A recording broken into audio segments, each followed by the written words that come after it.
கேட்குறவன் கேனப்பையில இருந்தா கேப்பையிலையும் நெய் வடியும்னு சொல்லுவாங்கல்ல. அது 100% உண்மைதாங்க.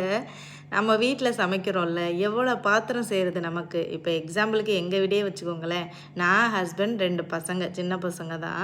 எங்க வீட்ல சமைக்கிறதே பார்த்தீங்கன்னா, ஒரு 2, 3 டைமாவது நான் பாத்திரம் கழுவிருவேன். அதுவும் நைட்டு தூங்க போம்போதெல்லாம் சிங்க்ல அவ்வளோ கிடக்கும்.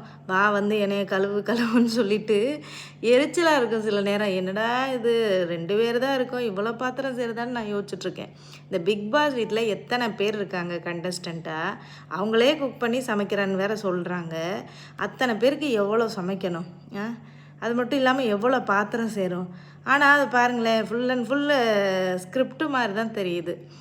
அவங்க சமைக்கிறத பார்த்தாலும் அத்தனை பேருக்கு சமைக்கிற மாரி இல்ல. பாத்திரம் விளக்குறத பார்த்தாலும் அத்தனை பேருக்கு பாத்திரம் விளக்குற மாரியே இல்ல. அவங்களுக்கு தனியாவே சாப்பாடு குடுத்துருவாங்க போல. அதுதான் உண்மை.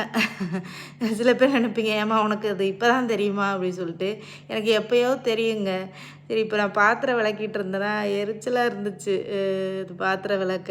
அப்போ டக்குன்னு எனக்கு தோணுச்சு, சரி அத உங்ககிட்ட ஷேர் பண்ணலாம் அப்படின்னு சொல்லிட்டு.